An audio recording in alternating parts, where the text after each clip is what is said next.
Hola a todos, mi nombre es Felipe González Mora y mi grupo está conformado por Natalia Carolina Castro, María Paula Chaparro y Linda Lisset Torrado.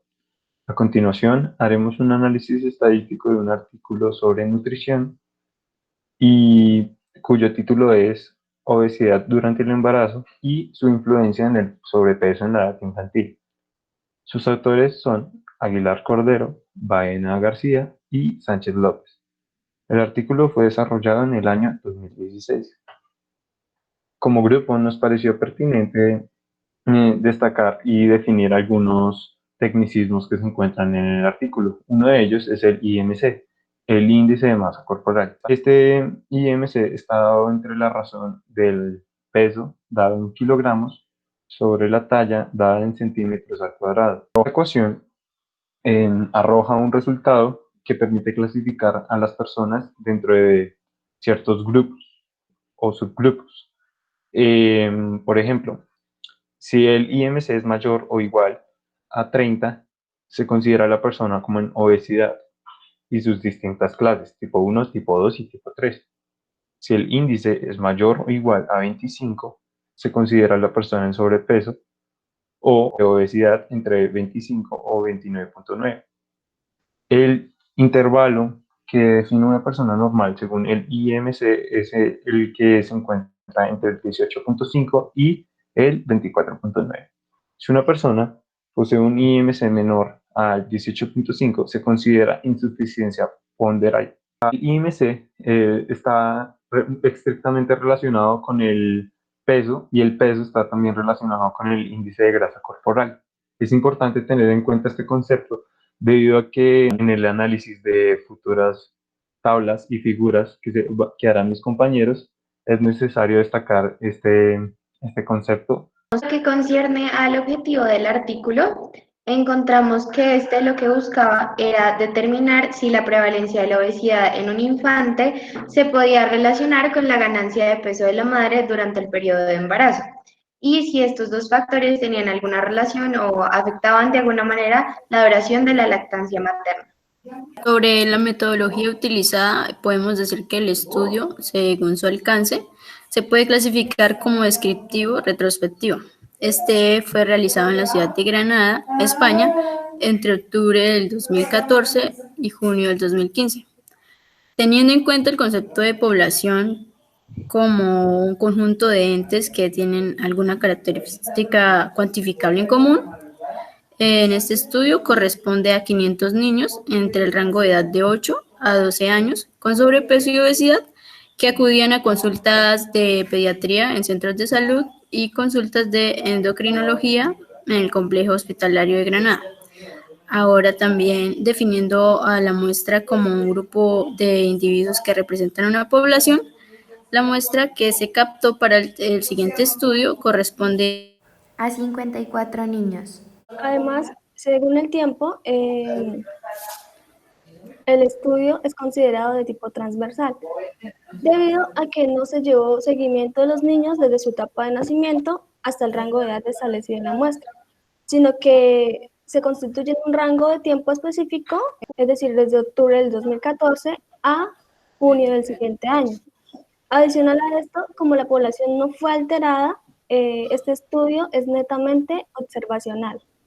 A continuación, haremos el análisis estadístico basado principalmente en las tablas y gráficos que podremos encontrar a lo largo del artículo. Para empezar, tenemos la primera tabla, cuyo título es Características de la muestra en cuanto al peso del niño, talla, IMC, porcentaje de grasa y peso al nacer en el momento de la valoración. Entonces, es pertinente destacar que en la tabla se encuentran 5 variables, como lo son el peso, la talla, el IMC, el porcentaje de grasa y el peso al nacer. Pues, de primera mano, quisiera destacar que esta tabla corresponde a una muestra cuantitativa, cuya definición para mí en este caso la tomé como variables que se pueden representar fácilmente por números que directamente reflejan el valor del individuo. A la vez de ser cuantitativa, esta tabla también es multivariada, pero las variables ya mencionadas.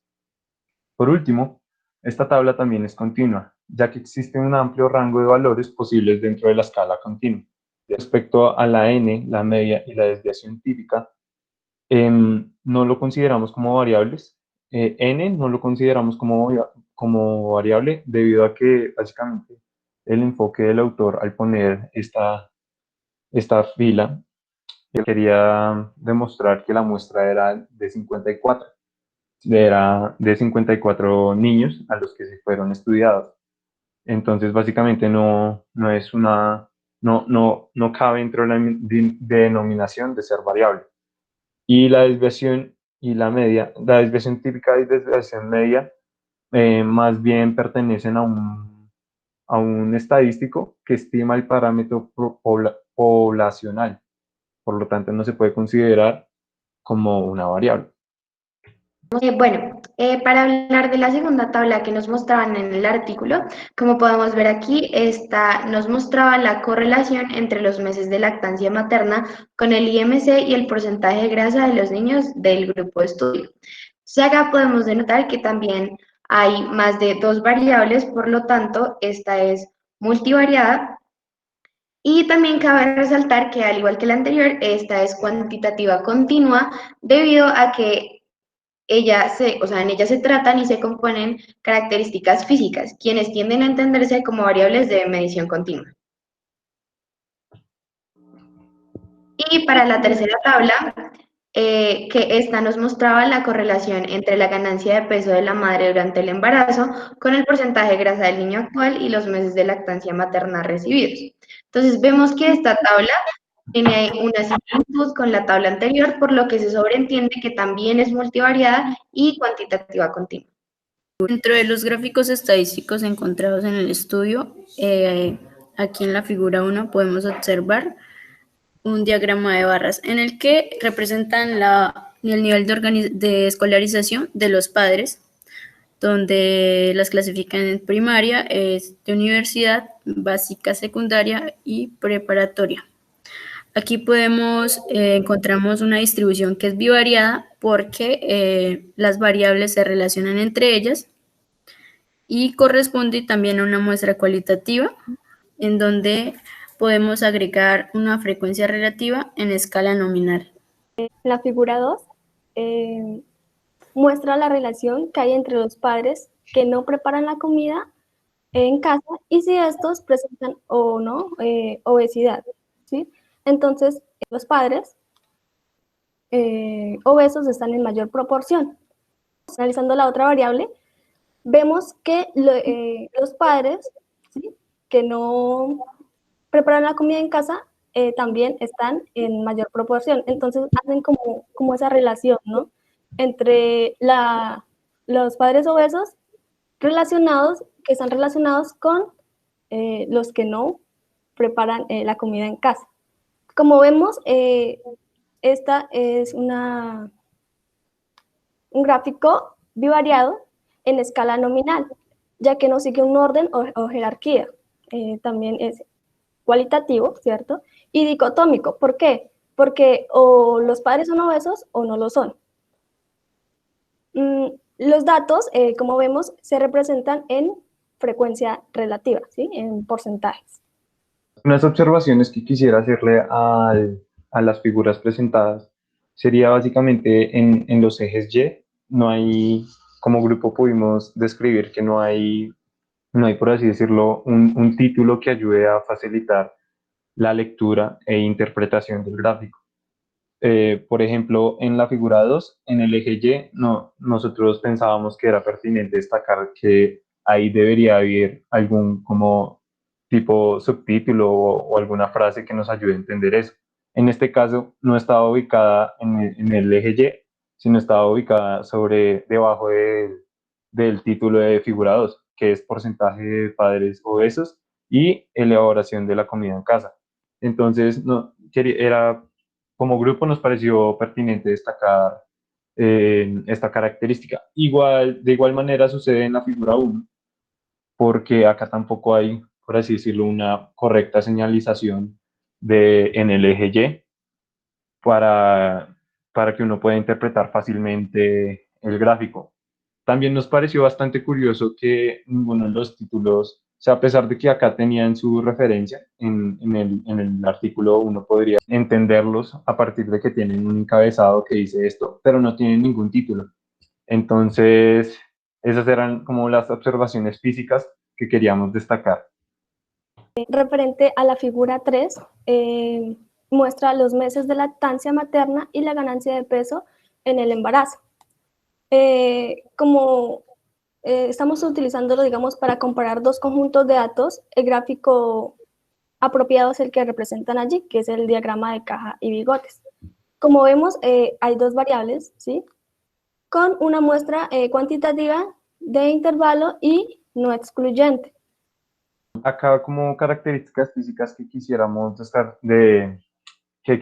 destacar como grupo fue que en un inicio como fue bastante difícil como darle una interpretación, un análisis al gráfico, debido a que no nadie tenía como una apreciación inicial sobre el tipo de gráfico con el que nos encontrábamos. Por lo tanto, fue un poco difícil al inicio, pero luego fuimos como investigando más sobre este tipo de gráficos y nos permitió entender a lo que quería llegar el autor al presentar esta gráfica en el artículo.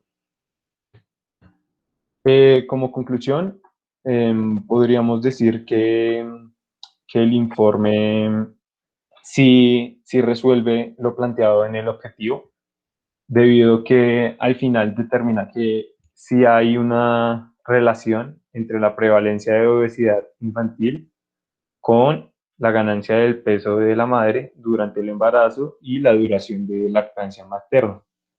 Entonces, en las conclusiones sí nos pudimos dar cuenta que el artículo cumple con este objetivo.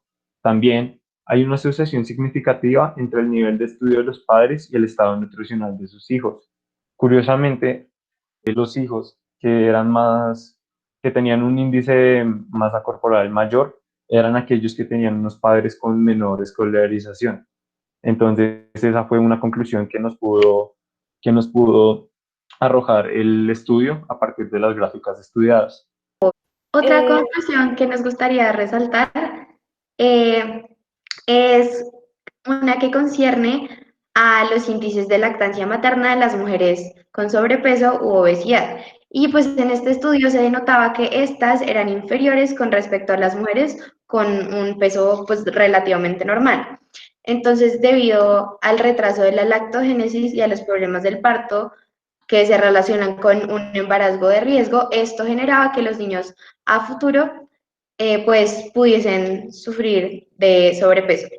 Y también otra conclusión que nos parece como un poco importante resaltar y que nos pareció pues bastante curiosa fue que se observaba pues la importancia de conocer quiénes eran las personas que elaboraban la comida en el domicilio, porque se comprobó que los niños eran menos obesos o tenían la tendencia a ser menos obesos cuando sus padres elaboraban la comida en el domicilio familiar.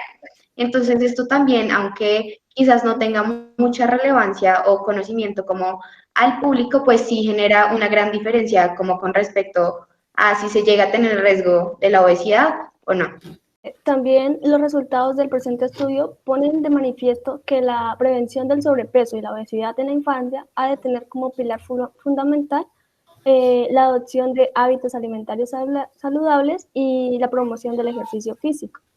Se trata, por tanto, de una tarea de proyección en el tiempo, en donde la toma de conciencia y el nivel de implicación de la familia constituyen aspectos cruciales para que los más jóvenes adopten estilos de vida saludables. Y para finalizar, quisiera destacar que para realizar este tipo de estudios se debe tener muy claro conceptos básicos para ese análisis minucioso que logramos hacerle a este artículo. Además, se refuerza el trabajo en equipo y en conjunto para debatir opiniones y así llegar a un resultado conciso. Muchas gracias por su atención.